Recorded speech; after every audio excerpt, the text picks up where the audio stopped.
नमस्कार दोस्तों, स्वागत है आप सभी का इसमें डाइक्यू में। दोस्तों, करंट अफेयर्स की सीरीज को आगे बढ़ाते हैं। हमने नॉर्थ ईस्ट इंडिया के सारे स्टेट से करंट अफेयर्स को पढ़ लिया। ईस्ट इंडिया में हमने उड़ीसा को पढ़ा, छत्तीसगढ़ को पढ़ा और इस तरीके से हमने वेस्ट बंगाल को पढ़ा। तो हमने ईस्ट इंडिया के इंपॉर्टेंट स्टेट से करंट अफेयर्स को पढ़ लिया। अब हम नॉर्थ इंडियन स्टेट से करंट अफेयर्स को पढ़ने जा रहे हैं। दोस्तों, करंट अफेयर्स की सीरीज की प्लेलिस्ट मैंने बना के रख दी है। आप आराम से उस प्लेलिस्ट को देख लें। तकरीबन अभी पूरे के पूरे वीडियोस को मिला करके 3 से 4 घंटे के वीडियो अपलोड हो चुके हैं और आप उस वीडियो को 2x के स्पीड में देखिए, आपके पूरी की पूरी करंट अफेयर्स कंप्लीट हो जाएगी। इसके बाद इसके बाहर आपको कुछ भी पढ़ने की जरूरत नहीं है। एक बात और बता दूं, मैंने अभी तक अपने करंट अफेयर्स से कंपाइलेशन वीडियो में स्पोर्ट्स को नहीं डाला है। स्पोर्ट्स को मैं डाल दूंगा। अभी यूएस ओपन चल रहा है, यूएस ओपन के बाद में स्पोर्ट्स को डाल दूंगा। तो करंट अफेयर्स की पूरी कंपाइलेशन एक साथ अपलोड कर दी जाएगी, तो आपको उसके बारे में सोचने की जरूरत नहीं है। तो चलिए टाइम वेस्ट नहीं करते और स्टार्ट करते हैं सबसे पहले अपने नॉर्थ इंडियन स्टेट से करंट अफेयर्स को। सबसे पहले बात करेंगे उत्तर प्रदेश के बारे में। तो उत्तर प्रदेश में जो संगम एरिया है प्रयागराज का, उसको 76 डिस्ट्रिक्ट घोषित कर दिया गया है। महाकुंभ का जो टैब्लो था उसको पहला रैंक दिया गया राष्ट्र रिपब्लिक डे सेलिब्रेशन में। इस बार के 2025 के रिपब्लिक डे में महाकुंभ के टैब्लो को फर्स्ट प्लेस दिया गया है। इंडिया की first integrated waste management city और ट्रेनिंग सेंटर गोरखपुर में खोली गई है। First Sainik school of the eastern UP की पहली सैनिक स्कूल गोरखपुर में खोली गई है। India first AI based anganwadi centre, तो इंडिया की पहली artificial intelligence based anganwadi centre Ghaziabad में। जेम पोर्टल का मतलब होता है गवर्नमेंट ई मार्केट प्लेस। तो गवर्नमेंट ई मार्केट प्लेस के पोर्टल में पहला रैंक डिजिटल पब्लिक प्रोक्योरमेंट में उत्तर प्रदेश को दिया गया। मतलब डिजिटली जो है सामान का प्रोक्योरमेंट करने में यूपी को फर्स्ट प्लेस दिया गया, फर्स्ट स्थान दिया गया है। इंडिया परमानेंट आर्ट विलेज, जिसको कलाग्राम कहते हैं, मतलब आर्ट को कला कहते हैं, तो कलाग्राम जो है प्रयागराज में बनाया गया। गाजियाबाद म्युनिसिपल कॉर्पोरेशन, ये इंडिया की first certified green municipal board है। मतलब कि first certified green municipal board है, किसमें? अंडर स्वच्छ भारत मिशन में। तो ये आपके लिए बहुत इंपॉर्टेंट है, Ghaziabad municipal corporation. UP top in attracting funds for projects, ठीक है। प्रोजेक्ट को में अट्रैक्ट करने के लिए यूपी फर्स्ट नंबर पर है। यूपी कैसे भी बोला गया है कि 5 ट्रिलियन इकोनॉमी अकेले यूपी आगे बढ़ेगा इस क्षेत्र में, तो यूपी बहुत इंपॉर्टेंट है देश के लिए। महाकुंभ के बारे में बात करते हैं। महाकुंभ जो है उसके लिए योगी आदित्यनाथ ने महाकुंभ को स्टार्ट किया, अनिविल किया इस बार प्रयागराज में। स्टार्ट क्या करेंगे वो, हाँ, इसकी मोटो थी सर्व सिद्धिप्रद कुंभ। ये मोटो बहुत इंपॉर्टेंट है आपके लिए। यूनेस्को की इनटेंजिबल हेरिटेज के अंतर्गत महाकुंभ आता है और ये largest peaceful gathering of pilgrims है। सेकंड नंबर पर क्या आप बताइएगा? मैंने बताया है कोलकाता वेस्ट बंगाल में जो है वो सेकंड नंबर पर आती है। यहाँ पर गंगा नदी बे ऑफ बंगाल में चली जाती है, वो एरिया सेकंड नंबर पर आती है। ये भी आपके लिए इंपॉर्टेंट है। आगे बात करेंगे यशोदा एआई के बारे में। पूरा लिखा गया यशोदा एआई और एआई सखी, ये नेशनल कमीशन फॉर वोमेन के द्वारा लॉन्च किया गया है फ्रॉम ज्योतिबा फुले रोहिलाखंड यूनिवर्सिटी बरेली से। अब ये क्या है? एक लिटरेरी प्रोग्राम है ताकि वोमेन को एम्पावर किया जा सके, ताकि वो स्किल उनको मिले साइबर सिक्योरिटी के क्षेत्र में, डिजिटल सेफ्टी के क्षेत्र में। मतलब वोमेन को cyber security eight field digital safety के क्षेत्र में स्किल इम्पार्ट करने के लिए यशोदा एआई को लाया गया है। आगे हम बात करेंगे longest tenure and longest continuous serving CM of the Uttar Pradesh. कौन बन गए हैं? योगी आदित्यनाथ जी बन गए हैं। किसको सरपास की? ये सरपास किए सीएम गोविंद बल्लभ पंत को। अच्छा, कितने वक्त गोविंद वल्लभ पंत जी रहे थे? तो ये रहे थे 8 साल 127 दिन। 1947 में ये बने थे यूपी के सीएम और 1954 तक रहे थे। सेकंड नंबर पर आ जाते हैं हमारे योगी आदित्यनाथ जी, मतलब फर्स्ट पर आ जाते हैं योगी आदित्यनाथ जी, और थर्ड पर है हमारी मायावती जी। ये 7 साल और 16 दिन रही थी यूपी की सीएम। तो ये तीनों रैंक आप रख सकते हैं याद, आपके लिए इंपॉर्टेंट है। आगे बात करेंगे 20% reservation for x Agniveer in police, तो ये भी यूपी ने किया। वीर रथ पार्क नोएडा, अब ये वीर रथ पार्क है, ये 22 एकड़ की जमीन है, जो कि जो देश के लिए जो मरते हैं ना, देश के लिए जो बलिदान देते हैं, उनके लिए बनाया गया ये पार्क। आगे बात करेंगे हैंडलूम एक्सपो कहाँ किया गया है? नोएडा में किया गया। इंडिया के 6 सेमीकंडक्टर प्लांट कहाँ पर खोला गया? ये खोला गया जेवार, नोएडा में। आगे बात करेंगे रघोली विलेज के बारे में। अब ये रघोली विलेज जो है, ये फर्स्ट पॉवर्टी फ्री ग्राम पंचायत बन गया है रघोली विलेज। अच्छा, इसको लाया गया था under Ambedkar zero poverty scheme. इस स्कीम को लेकर के विपक्ष के द्वारा बहुत सारी बातें की जा रही थी यूपी में। तो ये zero poverty scheme Ambedkar ji के नाम पर लाया गया है और ये कहाँ से लाया गया था? जलौन डिस्ट्रिक्ट से लाया गया। तो आपके लिए रघोली विलेज बहुत इंपॉर्टेंट है क्योंकि फर्स्ट पॉवर्टी फ्री ग्राम पंचायत बन गया है ये। आगे बात करेंगे संख एयर, ये इंडिया की नहीं फर्स्ट शेड्यूल एयरलाइन है यूपी की। तो ये यूपी की फर्स्ट शेड्यूल एयरलाइन है और इसको विश्वकर्मा जी के द्वारा लाया गया है। विश्वकर्मा जो है शायद सरवन या शंकर विश्वकर्मा है, उनके द्वारा इसको स्टार्ट किया गया है, तो आपके लिए इंपॉर्टेंट है। World first rangoli, largest rangoli, ये है प्रयागराज में, कुंभ में बनाया गया था, कुंभ के समय, ये तो आपके लिए इंपॉर्टेंट है। India first Hindi literature museum Varanasi में खोला गया। इंडस फूड 2025, ये ग्रेटर नोएडा में किया गया, इंडस फूड 2025, और चिराग पासवान जी ने इसे इनॉग्रेट किया था। अच्छा, ये भी आपके लिए थोड़ा इसलिए इम्पोर्टेंट हो जाता है, मतलब जानकारी के लिए आप रख सकते हैं, क्योंकि इंडिया के कल्चर को इसमें दिखाया गया था कि किस तरीके से इंडिया में फूड कल्चर कितना इंपॉर्टेंट है, अलग अलग प्लेस में अलग अलग तरह के फूड कल्चर्स को देखे जाते हैं, तो उसको लेकर के इंडस फूड 2025 चिराग पासवान जी के द्वारा इनॉग्रेट किया गया था। वीरांगना दुर्गावती जी की स्टैचू बनाई गई है बांडा में, बंडा यूपी। अब ये दुर्गावती जी गोंड किंगडम से बिलोंग करती थी और ये 1564 में जबलपुर में इनकी मृत्यु हो जाती है। मुगल्स के विरुद्ध ये लड़ाई कर रही थी, इसमें इनकी मृत्यु हो जाती है। तो वीरांगना दुर्गावती जी की स्टैचू बंडा में बनाई गई, ये भी आपके लिए इंपॉर्टेंट है। ओलंपिक सिटी कहाँ बनाया जा रहा है? Near Noida airport. आगे बात करेंगे, चैल्कोलिथिक आर्टिफैक्ट्स हमको मिलता है कहाँ पर? इन तिलवाड़ा बागपत वाले एरिया में। तो ये काफी इंपॉर्टेंट है क्योंकि चालकोलिथिक आर्टिफैक्ट्स यहाँ पर मिल रहे हैं। आगे बात करेंगे इंडिया के फर्स्ट विस्टाडोम ट्रेन, जिसको जंगल सफारी कहा जा सकता है, connecting Katarnia Ghat sanctuary with Dudhwa tiger reserve. तो आपके लिए दोनों इंपॉर्टेंट है, कतरनी घाट सेंचुरी भी आप याद कर लीजिए और दुधवा टाइगर रिजर्व भी याद कर लीजिए। यूपी की स्पेशल इकोनॉमिक जोन्स के अंतर्गत 6 डिस्ट्रिक्ट आते हैं और ये 6 डिस्ट्रिक्ट जो है ना, हायर एजुकेशन को प्रमोट करने के लिए बनाए गए हैं। इसमें गोरखपुर, अयोध्या, लखनऊ, आगरा, बुंदेलखंड, ये सारे डिस्ट्रिक्ट्स आते हैं। आगे हम बात करेंगे, Bihar tourist information centre Varanasi में खोली गई। The double decker electric bus start किया गया है लखनऊ से, तो डबल डेकर बस जो है लखनऊ से स्टार्ट किया गया। महामृत्युंजय यंत्र, ये तपोवन आश्रम प्रयागराज से इसको स्टार्ट किया गया। अब ये 52 फुट चौड़ा और 52 फुट लंबा यंत्र है और ये झांसी वाले एरिया में जो है इसको स्टार्ट किया गया है। आगे बात करेंगे हम ताजमहल के बारे में। तो Taj Mahal most preferred tourist destination है दोनों क्षेत्र में, डोमेस्टिक एरिया में भी बोला जाए तब भी और इंटरनेशनल में बोला जाए तब भी, दोनों क्षेत्र में सबसे ज्यादा लोग ताजमहल जाते हैं अभी भी। बायोपॉलीमर प्लांट जो है वो लखीमपुर खेरी में खोली गई। आगे हम बात करेंगे घाटमपुर थर्मल प्रोजेक्ट, ये कानपुर में है, पीएम मोदी ने इसे इनोग्रेट किया। बल्क ड्रग फार्मा पार्क, ये ललितपुर में खोला गया है। ब्रह्मोस का arrow space manufacturing unit Lucknow में खोला गया, ये पॉइंट बहुत इंपॉर्टेंट है आपके लिए। ताज महोत्सव 2025, ताज महोत्सव है तो कहाँ होगा? आगरा में होगा। और थीम था इस बार का धरोहर, ये भी आपके लिए इंपॉर्टेंट है। गंगा एक्सप्रेसवे, गंगा एक्सप्रेसवे जो है ये शाहजहांपुर में बनाया गया है और ये नाइट लैंडिंग फैसिलिटी है इसमें फ्लाइटर जेट के लिए। इतने अच्छे तरीके से इस एक्सप्रेसवे को बनाया गया है। 3 mm चिप की डिजाइन सेंटर बनाई गई है नोएडा एंड बेंगलुरु में। इंडिया की लार्जेस्ट टेक्सटाइल पार्क लखनऊ में खोली गई। राइज ऐप, राइज ऐप जो है digital monitoring of child vaccination, तो वाइल्ड चाइल्ड के वैक्सीनेशन से राइज ऐप को जोड़ के याद कर सकते हैं, आपके लिए इंपॉर्टेंट है। सलखन फॉसिल पार्क, ये सोनभद्र में है, कैमूर माउंटेन वाले एरिया में। ये UNESCO tentative list of world heritage sites के अंतर्गत आता है। अब ये इसलिए खास है ना क्योंकि 1.4 बिलियन ईयर्स ओल्ड स्ट्रोमेटालाइट्स की फॉसिल यहाँ पर पाई गई है और कैमूर वाइल्ड लाइफ सेंचुरी के एरिया के अंतर्गत ये पूरा सलखन फॉसिल पार्क आता है। तो आपको 1.4 ईयर ओल्ड स्ट्रोमेटालाइट्स के कारण जो है उसकी फॉसिल पाई जाती है, इसके कारण ये क्षेत्र काफी इंपॉर्टेंट हो गया है। आगे बात करेंगे, पहली असेंबली है जिसमें कि ट्रांसलेटर की फैसिलिटी दी गई है यूपी में। हाईएस्ट डॉल्फिन पॉपुलेशन यूपी में, सेकंड नंबर पे आ जाता है बिहार।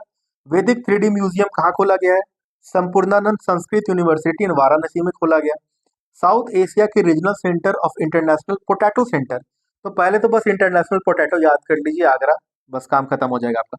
एग्रीटेक इनोवेशन हब कहाँ पर खोला गया? तो मेरठ में खोला गया। तो यहाँ से यूपी के सारे important current affairs examination point of view से जो हो सकते हैं सभी कंप्लीट हो गए। अब हम बात करेंगे उत्तराखंड के बारे में। तो 38 नेशनल गेम्स, सबसे पहले तो ये याद रखना है आपको, होने वाला यहाँ पे हुआ है। आगे बात करेंगे हराले फेस्टिवल, प्लांटेड 5 लाख सैम्पलिंग्स। अब ये हराले फेस्टिवल क्या है? ये कुमाऊं वाले एरिया में मनाया जाता है, कुमाऊं वाले उत्तराखंड के कुमाऊं एरिया में इस फेस्टिवल को मनाया जाता है। मेनली ये onset of the rainy season के लिए मनाया जाता है, जो रेनी सीजन आती है ना उस समय इस फेस्टिवल को मनाया जाता है। आगे बात करेंगे Uttarakhand implemented yoga policy on international yoga day.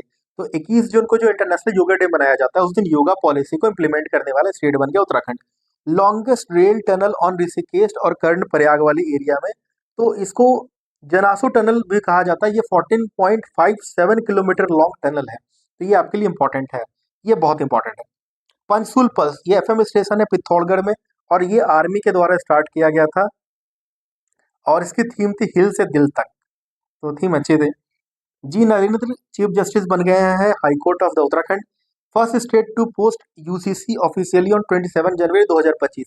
अब यूसीसी क्या है? यूनिफॉर्म सिविल कोड, आर्टिकल 44 हमारे संविधान का, डीपीएसपी के अंतर्गत आता है, directive principle of the state policy. इसमें क्या है? इसमें यह है कि अभी तक क्या होता है कि हर धर्म के लोग अपने अलग अलग कोड को मानते हैं, हिंदुत्व कोड, मुस्लिम कोड, अलग अलग कोड को मानते हैं।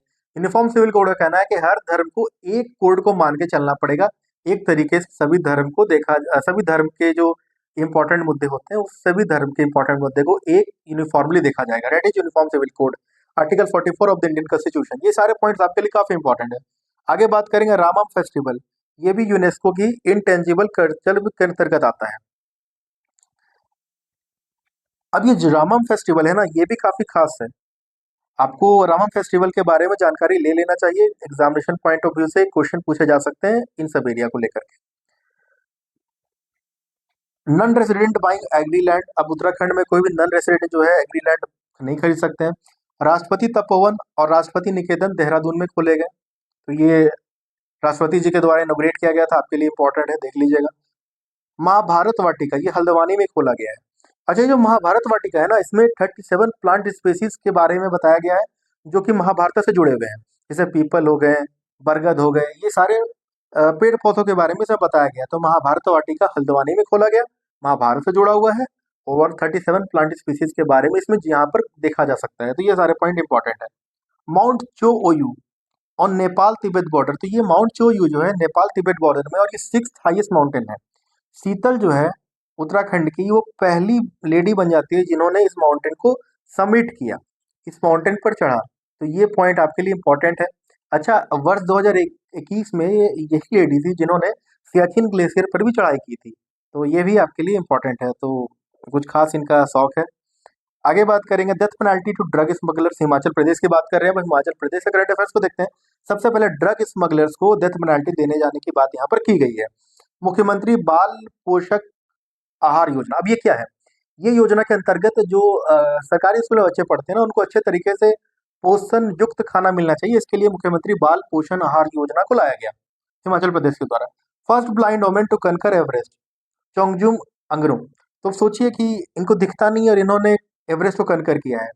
अच्छा, मैंने जो आपको पहले बता दिया था ना वो माउंट ओयो के बारे में, तो मैंने शीतल जी के बारे में बताया था, तो शीतल जी नहीं थी जिन्होंने 2021 में इस माउंटेन को, सियाचिन ग्लेशियर को फतेह किया था, वो थी चोंगजिम अंगनो, तो इनके बारे में जानना आपके लिए जरूरी है। 2016 में इन्होंने अटल माउंटेनियरिंग इंस्टीट्यूट से डिग्री ली, और उसके बाद ये ब्लाइंड वोमेन बन जाती है, जो कि पहले जो माउंट एवरेस्ट में कनकर गए थे। कितनी बड़ी बात है कि लोग खुले आंखों से नहीं चढ़ पाते, और ये बिना आंखों की चढ़ गई, बहुत बड़ी बात है। राह है तो चाह है, मतलब चाह है तो राह है।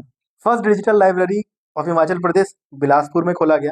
इंटरनेशनल लावी फेयर, ये शिमला में, और ये इंडिया तिब्बत रिलेशन को बताता है, तो इंडिया तिब्बत रिलेशन के लिए ना ये लावी फेस्टिवल काफी इंपॉर्टेंट है। अच्छा, और ये जो है ना, ये रामपुर वाले शिमला में रामपुर एरिया में मनाया जाता है, ठीक है। और ये 17th सेंचुरी से इस फेस्टिफेयर को मनाया जा रहा है। 17th सेंचुरी में जो बुशवर प्रिंसली स्टेट थी और तिब्बत, दोनों के बीच में ना ट्रेड का आदान प्रदान होता था, तो उस समय से अभी तक ये इंटरनेशनल लावी फेस्टिवल चल रहा है, और अभी भी बहुत बड़े स्केल पर ट्रेडिंग होती है दोनों देशों के बीच में। आगे बात करेंगे, हाईकोर्ट के चीफ जस्टिस गुरमीत सिंह को बनाया गया है हिमाचल प्रदेश का। Approved a pilot project for cannabis farming, मतलब गांजा की फार्मिंग के लिए एक पायलट प्रोजेक्ट को यहाँ पर अप्रूव किया गया है। यूरोपियन रेड एडमायरल बटरफ्लाई को पहली बार देखा गया धुआंधार माउंटेन रेंज में। आपके लिए हिमालयस के सारे माउंटेन रेंजेस इंपॉर्टेंट है, चाहे धुआंधार हो, ट्रांस हिमालय हो जाए, चाहे मिडिल हिमालय हो जाए, शिवालिक्स हो जाए, ठीक है, अराकन योमा रेंजेस तक, जो कि अरुणाचल प्रदेश के बाहर चला जाता है। तो ये सारे हिमालयन माउंटेन के जो एरियाज है ना, आपके लिए काफी इंपॉर्टेंट है, इसे जरूर आप देख लें। आगे हम बात करेंगे and pension for disqualified MLA due to defection, तो यहाँ एंटी डिफेक्शन लॉ के अंतर्गत जो भी एमएलए को डिस्क्वालीफाई कर दिया जाएगा, उनको पेंशन नहीं दिया जाएगा। अब ये एंटी डिफेक्शन लॉ क्या है? 1985 में आया था, हमारे संविधान के 10th शेड्यूल के अंतर्गत आता है एंटी डिफेक्शन लॉ। इसके तहत कहा जाता है कि जो भी व्यक्ति अगर अपने पार्टी को छोड़ करके दूसरे पार्टी में चला जाए, तो उस पार्टी को जो है, उस पार्टी के जो एमएलए की जो उस पर्सन का जो एमएलए का जो पद है ना, उस पद से उसको हटा दिया जाएगा। That is anti defection law. तो ये बहुत इंपॉर्टेंट लॉ था जिसको लाया गया था सरकार के द्वारा। और एंटी डिफेक्शन लॉ से बचने का तरीका ये है कि अगर किसी को दूसरे पार्टी में मिलना है, तो पूरे के पूरे पार्टी का अगर 2/3 बहुमत के लोग अगर किसी और पार्टी में मर्ज कर जाते हैं, तो एंटी डिफेक्शन लॉ नहीं लगेगा उनके ऊपर। साथ में एंटी डिफेक्शन लॉ के बारे में एक और बात कहा गया है, अगर आपको पार्टी किसी पक्ष में वोट करने के लिए बोलती है और आप पार्टी के बात को ना मान करके पार्टी के विरुद्ध जाकर के वोट करते हैं, तब भी आपके ऊपर एंटी डिफेक्शन लॉ लग जाएगा। तो anti defection law 10th schedule 1985, ये सारे पॉइंट आपको रट लेने हैं। पॉलिटी का बहुत इंपॉर्टेंट टॉपिक है ये। चलिए आगे हम बात करेंगे। दुर्गेश अरण्य जूलॉजिकल पार्क हिमाचल प्रदेश का है। इसको इंडिया का ग्रीन बिल्डिंग काउंसिल सर्टिफिकेट जू के रूप में देखा गया है। तो ये सर्टिफिकेट इसको दिया गया है Indian green building council certificate जू, सर्टिफाइड जू। तो ये आपके लिए इंपॉर्टेंट है। ग्रीन बिल्डिंग सर्टिफाइड जू किसको बोला गया है? दुर्गेश अरण्य जूलॉजिकल पार्क, याद कर लीजिएगा। नॉर्थ इंडिया की first green hydrogen plant Himachal Pradesh में खोली गई। सोलर मॉडल विलेज राजा खास, ये कांगड़ा में पड़ता है, ये इंपॉर्टेंट है आपके लिए।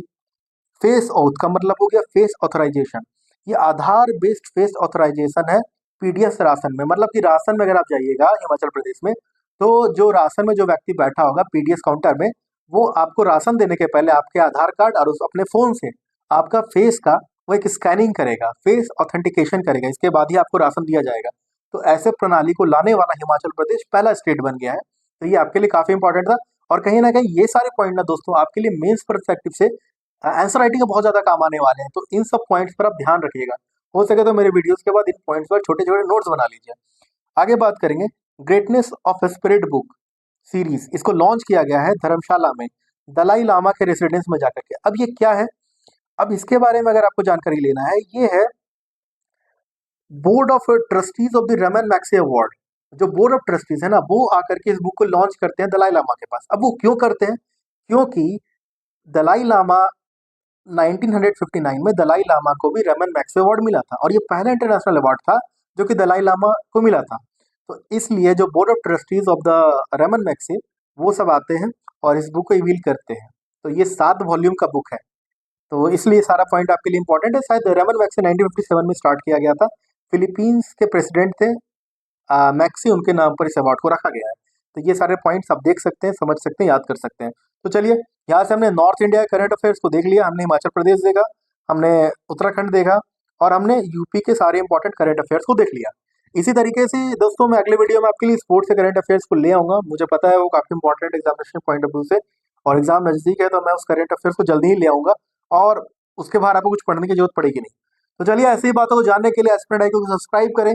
अगर आपको इसकी पीडीएफ चाहिए होगी तो आप मेरे नंबर पर कांटेक्ट कर सकते हैं, मैसेज कर सकते हैं 6201357603।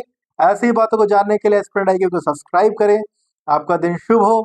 जय हिंद, जय भारत। पढ़ते रहें, बढ़ते रहें।